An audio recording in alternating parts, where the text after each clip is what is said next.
नमस्कार दोस्तों, प्रकाश खबर चैनल के एक और नए लेटेस्ट अपडेट में आप सभी का एक बार फिर से स्वागत है। जैसा कि आप सभी को पता होगा कि 2025 के नए साल में भी ईपीएस 95 पेंशनधारकों ने अपनी मांग को लेकर पूरा जोर दे रखा है। इसी को लेकर ईपीएस 95 पेंशनधारकों व पेंशन भोगियों ने प्रतिनिधि मंडल ने है वो यहाँ पर शुक्रवार 10 जनवरी 2025 को वित्त मंत्री निर्मला सीतारमण से वो मुलाकात की और मुलाकात करते हुए अपनी पेंशन के बारे में और महंगाई भत्ते यानी कि डीए के बारे में और उनको साथ साथ न्यूनतम पेंशन राशि यहाँ पर है वो 1000 रुपए से बढ़ाकर 7500 रुपए करने की भी यहाँ पर है वो मांग की। और इसी के साथ सेवानिवृत्त निधि निकाय कर्मचारी यानी कि ईपीएफओ के द्वारा यहाँ पर है वो संचालित ईपीएस 95 या फिर है वो कर्मचारी पेंशन योजना 1995 के तहत मौजूदा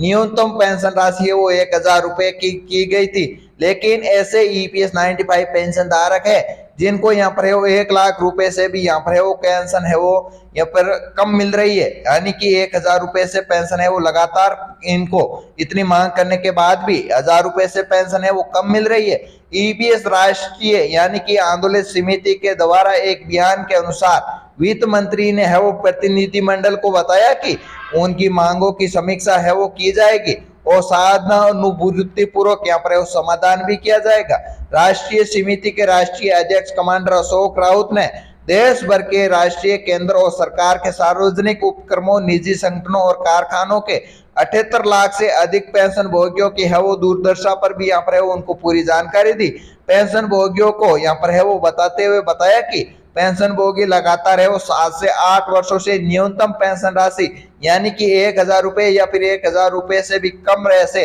पेंशन भोगी है, जिनकी राशि है वो बढ़ाकर 7500 रुपए करने और महंगाई भत्ते के साथ है वो इनको यहाँ पर दोनों यानी कि जीवन साथी को भी यहाँ पर मुख्य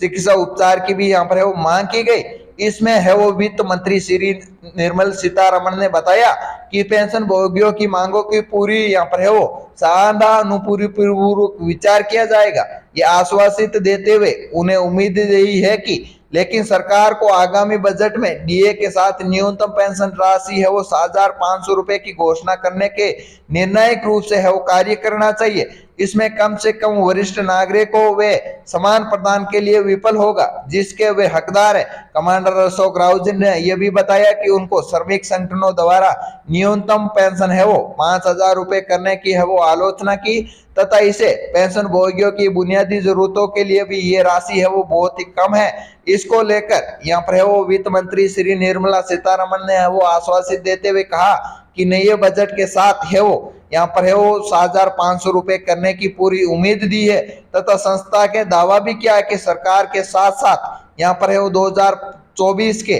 न्यूनतम पेंशन राशि 1000 रुपए की घोषित किए जाने के बाद भी 36.7 लाख ऐसे यहाँ पर है वो पेंशन भोगी है जिनको 1000 रुपए से भी है वो पेंशन राशि कम मिल रही है। तो ये बात सुनकर श्रीमती निर्मला सीतारमण ने आश्चर्यजनक बताया कि हम है वो पूरी कोशिश करेंगे और साथ ही नए बजट के साथ में ईपीएस 95 पेंशन धारकों की है वो 7500 रुपए प्लस डीए और चिकित्सा सुविधा है वो मुफ्त मिलने की है यहाँ पर है वो घोषणा करने की है वो पूरी यहाँ पर है वो आश्वासित किया गया। इसी को लेकर ईपीएस 95 पेंशन धारकों की ये मीटिंग जो कि शुक्रवार 10 जनवरी 2025 को वित्त मंत्री श्रीमती निर्मला सीतारमण जी से मुलाकात करते हुए ये पूरी जानकारी दी गई और इसमें ईपीएस 95 कमांडर अशोक राउत जी के साथ साथ अन्य अधिकारी भी यहाँ पर है वो मौजूद रहे। और ईपीएस 95 पेंशन धारकों की ये जानकारी आपको यहाँ पर है वो कैसी लगी, वीडियो में दी गई जानकारी यदि सही है सटीक लगी है तो वीडियो को लाइक करके शेयर जरूर कर दीजिएगा